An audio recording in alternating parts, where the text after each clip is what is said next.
my assistant goes, Wendy, you're scary. What are you talking about? How can I be scary? Everybody that comes in to talk to you buys from you. Please help me welcome Wendy Vaughan to our conversation. I'm very excited to talk to her because she helps mainly, of course, coaches as well, but mainly healers figure out marketing and sales, and more specifically, help them build a thriving, fulfilling business because they're sick and tired of playing small. Wendy, let's talk about it because I know when we first met, we had a conversation around healers hating sales, hating lead generation, and that being a huge pain Mhm. point for them. So tell us more. How did you become the person you are? How did you settle for helping healers and coaches? Yeah, well, it's interesting to me anyway. Our journey, right? Our life journey, how things kind of in the moment, it's like, is this it? What's going on? And then in retrospect or 2020 hindsight, it's like, well, of course, everything has just played out perfectly. So it was um, a winding path of failure, mainly jumping into starting my own business very early in my life because I failed at being a orchestral trumpeter. I couldn't land any symphony jobs, and in spite of being, having zero business skills, zero sales skills, why let that stop a person, right, from going into business for themselves? I Don't mean, sweat the details. you're being hard on yourself, but that's literally all of us. I mean, failure is the So, biggest gift in many ways. yeah, exactly. So it's like, well, how hard could it be, right? I'm an expert in music, and I was living in Scottsdale, Arizona at the time, and well, it's one of those places where weddings are happening every month except for the normal June and July. And so I quickly identified my niche, however you choose to say it, and Niche. went, yeah, Niche. went into Romanian. providing Niche. music for weddings. Beautiful. Because everybody, wants that fairy tale wedding, right, Bogdan? The grand entrance and the romantic song in the middle and the festive exit and just the jubilance and then into the party and the cocktail hour in between. And so music. Well, I quickly found out it is more difficult than just having music and being the expert. So I opened up a couple sales books. Yes, this was pre-internet. This is called reading a book. And to learn about sales. Yeah. And I quickly realized my, oh, normal kind of shy, non confrontational, zero charisma approach was not in alignment with the sales methodology of always be Right. closing and, these tactics and, put people in these positions of feeling shame and guilt so that they're pressured to buy all this. So I was like, oh my God, are you kidding me? If that's it, I'm out of here. And but Mhm. no, I didn't give up.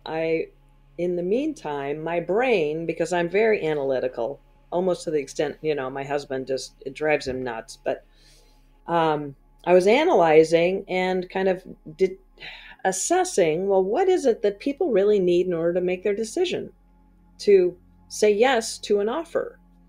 And so I realized that it just came down to four critical, I call it psychological states. Not that I'm a psychologist by any means. I mean, I raised three kids, so that does kind of put me as a psychologist, right? And In really more good at ways than sales one. too, if you raise three boys. 100%. 100%. Yeah. Yeah. So I realized what it took to actually be authentic, be Hmm. real, and still support somebody to make their buying decision in a way that they feel empowered and excited I love instead of that. hesitant and scared or uncertain. And so fast forward, I realized then through various other channels of my journey that healers and coaches are almost allergic to selling, right? Much like I was in the very Yeah. beginning. And so I could really relate to where they are at. And by the way, when I implemented my four-part strategy that I discovered early on and was able to just, conversationally support people to gain these four different psychological states, it was literally as if a switch was flipped in my Right. business, and it went from just effort, effort, effort, effort, effort, no results, to, of course, effort, but then boom, boom, everybody was saying, yeah, this sounds great, let's do it. Yeah, this sounds great, let's do it. Yeah. And in fact, I hired an assistant because I was, needing somebody to facilitate the office and, out, meeting my clients as I was waiting for them and blah, blah, blah. And one time I walked out of my office. This again is back in the wedding music day.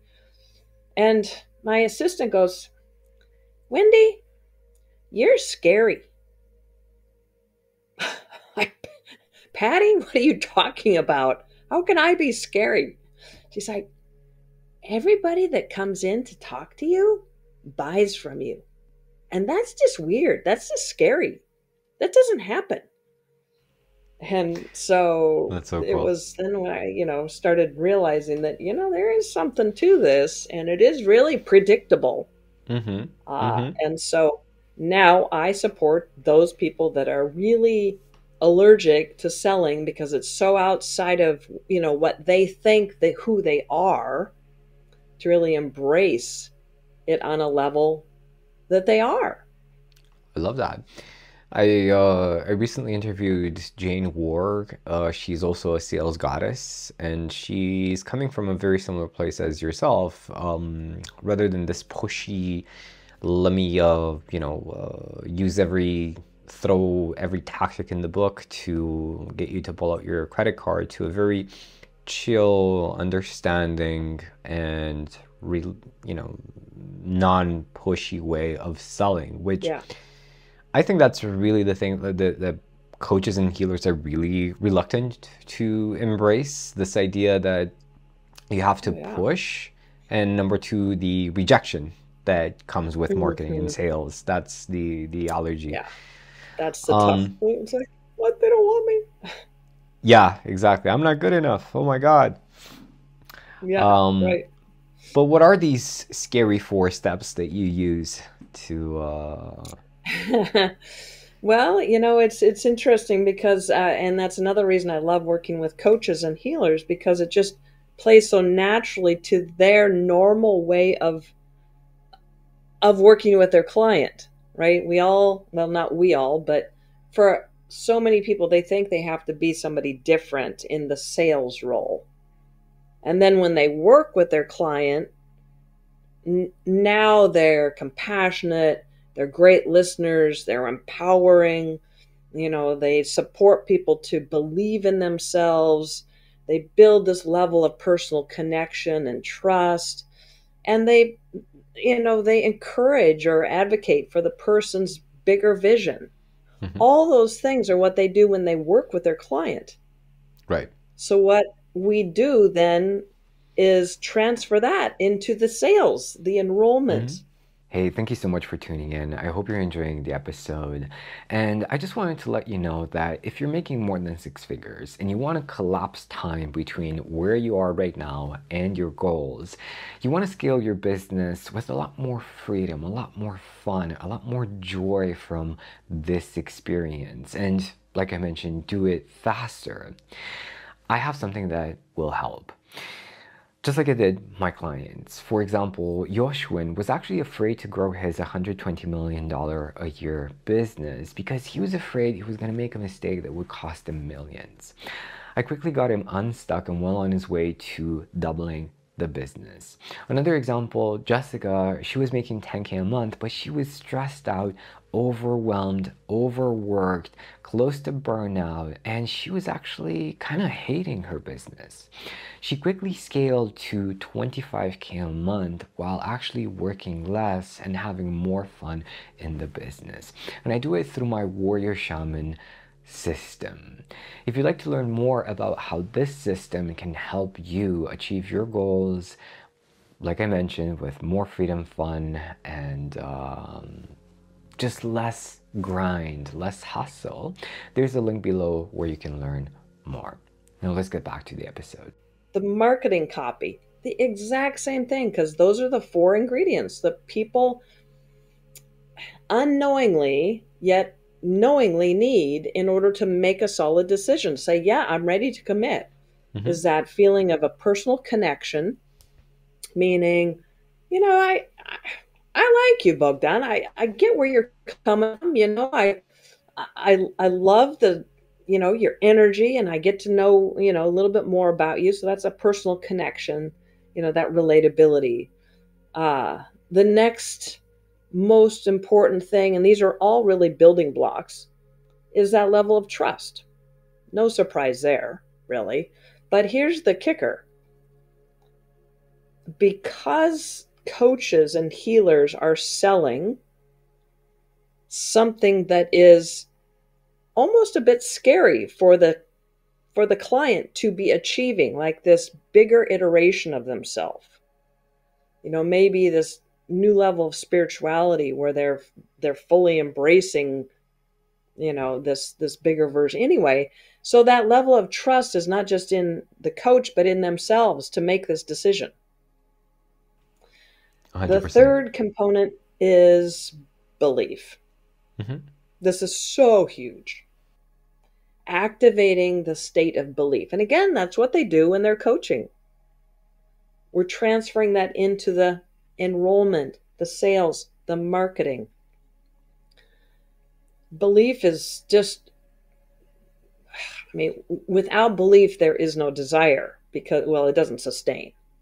So, but the personal connection and trust is what also leads to belief. See, I'm uber analytical, right? It drives my husband nuts. I see things so linearly. Yeah, but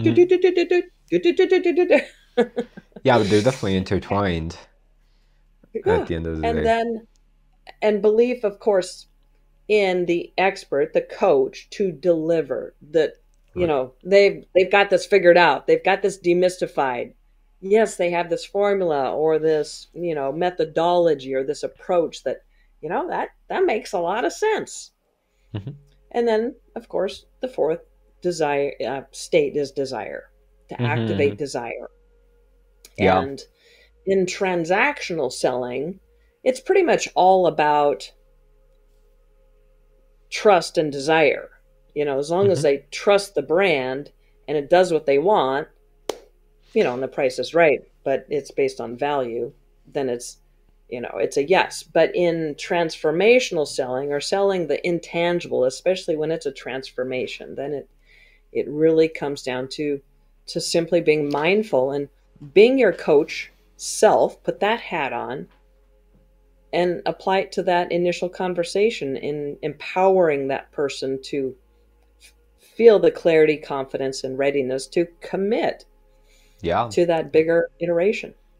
100%. It's I always tell my clients, you're gonna have different variations in terms of sales objections, but really the one objection is always, okay, good for you and your clients, your testimonials, your case studies, blah blah blah, but I don't think this will work for me. Or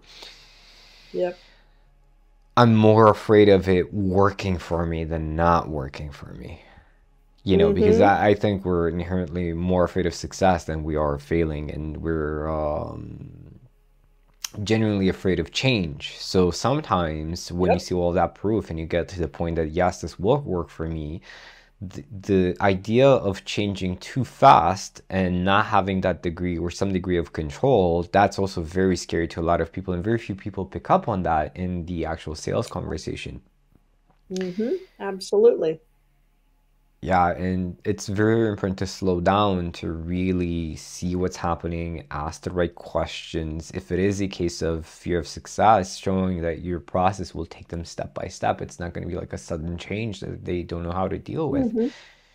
right? Yeah. And understanding why in the second stage, why is it that they don't believe it will work for them, right? Why do you think they're special? Yeah. And Start peeling back the layers, yep, just like in once they're your coach. yep, Then it's like, oh, now I got this. All right. Now, now I'm your coach, you're my client, and, let's get to work. But in the sales or enrollment phase, then it's like, yeah. well, it's this uncertainty of who to be. Peeling the layers is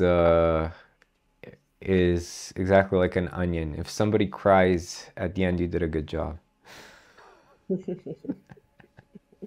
I used to have this like there was a period where every person I would talk to in my sales calls, they were crying, but by the end, this it was crazy. I don't know, just like Yeah. I Yeah. Well, that place of, aspiration that is not being fulfilled. And so it's just crying to yeah, get out. yeah, Right. yeah, Yeah. It's a very powerful opportunity to really walk somebody through that resistance of saying yes to themselves, and 100%. being that for them. One of the things that I hear over and over and over, the coaches, I don't know if it's just something that they learn when they're going through certification, but they love to hold space, Right, right, right. right, And the for their healers as well. clients. I will hold And the space healers for you. hold space for you. But in the enrollment phase, that doesn't even cross their mind, but that's the most powerful thing. And that's usually what leads to those tears, Yeah, is holding space and allowing the person to feel safety in this vulnerable state of saying yes to something that excites them and scares the heck out scares of them. them. It's That's yeah, yeah, yeah, 100%. And I would also argued that it's important to not just hold the current space, but massively hold the future space, the Oh, aspirational space as yes, well. absolutely. Because your work, Bogdan, I mean, takes, you know, people to that iteration of themselves that can be absolutely frightening, but yet it's like a dream come true. It's the epitome of their, biggest version of themselves as a coach, as a, business owner. So for a lot of your clients, I can imagine that's the same thing. It's just like nine-figure business. What would that be like? Yes, Yeah, I want that. That's scary. Then what? you know? yeah, like taking a lot of business. I was talking to a friend, very successful business owner, a colleague from back of when I was teaching martial arts, and he said the same thing. I'm scared to grow my business. Hmm. It's this idea that once you're at a certain point you're not going to be dealing with fear is complete nonsense. You're going to be dealing with more fear, more responsibility, and that's where you need like Hmm. the most support, because sometimes it's just going to be too much to handle, and that's where you see people going off the rails and going into drugs, alcohol, just to kind of manage the whole situation, because it's just too much. They don't have the support system that they need. But that's where I think coaches are essential to the world. And I think that's why the world is producing more and more of us. Yeah, absolutely, absolutely. Every iteration or evolution of a person, whether it be a business owner, a coach, a healer, or their clients, needs a new perspective, needs a new level of support to then lean into that, or past those inner barriers. I love There's a that. lot of unknown stuff that just keeps getting unpacked, Yeah. right? The different levels. You briefly mentioned vision. What is your vision for the work that you're doing? Well, I see humanity as being this evolution of raising consciousness right now. There is a everything that's occurring and has been occurring brings people to a new level of presence and awareness. Not only, not so much I feel in terms of, the strife and the conflicts and that not, but the inner power and strength that each of us owns. And so that evolution of consciousness, I feel, is being spearheaded by all the coaches and healers. And so I see my role as empowering and creating that ripple effect. If I can help 100 coaches and healers each build their businesses, think of the ripple effect there. It's infinite. So that's what jazzes me, is just that ripple effect. In fact, that's my favorite icon, is the drop of water going into a pool or something with the Let me see if I can ripples. show you this. Ah, there we go. Yes, yes, yes. Absolutely. So for people listening, and I have a tattoo on my right forearm made by my cousin actually, which is exactly what Wendy's describing right now. It's a ripple Yeah. effect. Yeah. Yeah. I love it. It's powerful. And that's the vision that I have, is just that overall raising of consciousness so that we're all owning our power, and coaches and healers are spearheading that movement. So it's just very exciting for me to be in this role of facilitating that. Yes, and it's very important because as healers, there's always this tendency, or, as coaches, of saving the world, but completely neglecting yourself in this Mm, process of the Christ. People misunderstand the Christ consciousness as dying on a cross. That wasn't the point. That's not the mm, message. mm-hmm, mm-hmm. Right. Yeah, that is a big missed perspective of the overall importance of the message. Yeah, yeah.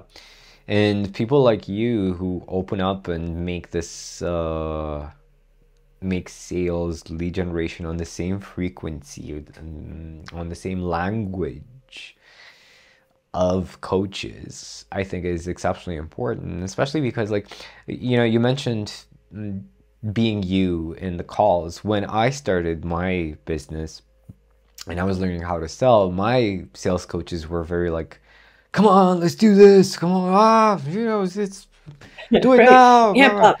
Amp up. Drink some coffee. Get amped. Yeah, yeah. Or snort some coke and get on the sales call, right? Um, and I Fast tried that. talking. Say what? Fast talking. Yeah, yeah. Like, the usual salesperson, right? I Right. tried that and it just felt horrible, horrible, Oh yeah. exhausting, right? Talk about The, imposter syndrome. yeah, exactly, right? So it took a few months before I came to the conclusion of, you know what, I'd rather die under a bridge than, sell this way ever again and just try Mhm. to be something I'm not. And that's when things shifted. Yeah, exactly. That was the exact pinnacle that I was at as well, in terms of, if this is it, I'm out. Yeah. But the intuition and the analytical kind of came together, and I, this was before I had even heard, oh, no, like, and trust, right? But that's just such a surfacey thing. No, like, and trust. I mean, it's so much deeper than that. That's why I switched it to being really establish that personal connection. People, the person, like you said, ask those really pivotal questions that allow the person to connect with who they are, and trust in themselves and build that level of belief that, you know what? I think I really can do this. And you know what? I think I do deserve this. And I really can create the space. So all those normal, I don't have the time or the money or this or that, Right. those are all just superficial. Do I deserve this? Yes. And can I do this? Will it work for me? Like you said. So most objections are just simply signals of fear. Yeah. Yeah. 100%. 100%. It's your job to bring that to the surface, the Heal. fear. Yeah.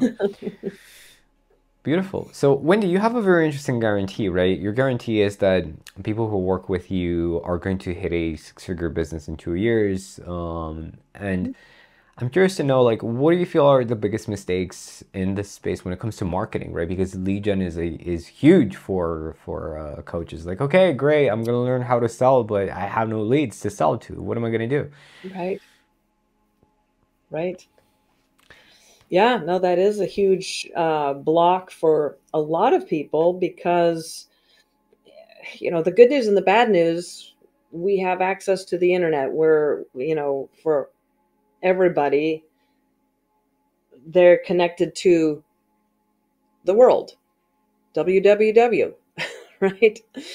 And social media, all, email marketing, this and that. It's daunting for many people, but what happens is there again is this disconnect between who they really are and the idea of how do I attract, how do I be seen, how do I be heard, how do I have people say, hey, yeah, I want to hire you, you're great. It's not the type of business that is the location, right? Where a Starbucks or a McDonald's or some chain is on that perfect spot where people just pass by and they want that and they go in. So, and especially with artificial intelligence now entering the scene as well, Hmm. which sounded like the silver bullet. And if that offends anybody, my apologies. I'm not a gun person, but it's just a phrase in terms of AI being now able to Oh, generate all this fantastic marketing. we we use those to shoot werewolves every week in Romania, so don't worry. Okay, okay. So, it sounded like everything was going to be solved with AI. Now I can just tell it to write me this and to write me that and do the sales copy and all this sort of stuff, and things are going to be solved. Well, of course, all of this that I'm leading up to is the one critical mistake that I'd say most all coaches and healers make is they think content is king. And that's going to be the thing that's going to bring them clients. If I just put out content, if I just put out something that is Right. great, my best content, and just keep pumping it out there, social media posts and everything, it's going to Yep. help people to really learn about me. And of course, they're going to want to work with me. So the big gap here is that content is accessible by your potential client simply by going to AI or Google. You're Right. not the Interesting. source. So you Mm-hmm. you are now feeding AI. You are the AI feeder, creating Right. content for AI so they can repurpose it for somebody else that says, hey, how do you do this? Oh, here's a 5-day plan to do that and lose this and wait and Right. Right. write this love letter and build your relationship and all those things. They forget that, oh, my clients, potential clients, can do all that stuff too. Right? It's not just me that Mm-hmm. can ask AI to create content. So, the thing that's really critical and that is one of the first steps that I take with all my clients is to first off define who are you as a coach or a healer? What's so unique? What about you is the human essence? Why should people work with you? What is special about working with you as a human, as this person? Because it's not just about the techniques and strategies and facts and figures, right? It's about the human side. And so once we really embrace then and define that essence of who the person is, now infuse it into the content. So even though it's a digital download or some sort of marketing piece, they start to build that personal connection with you. They not only want the answer that, yes, of course, people want to solve problems. So that's a great topic. I'm not saying, it's as Dear Abby or something where you're just telling them who you are. No, no, no. You still are putting content out there to solve a problem, but the main point of the content is to build that relationship naturally and just allow the potential client to get to know why this person would be so great to work with. And that comes down to advocacy, the bigger vision, the possibilities that the person sees for their client. you know I call it their soapbox. So for instance, Bogdan, if Hmm. if I knew your mission was to create, well, so let me ask you, what is your bigger vision? Empower entrepreneurs, eliminate poverty. Yes, that's right. That's right. Eliminate poverty. Eliminate poverty. It's such a powerful stance to take.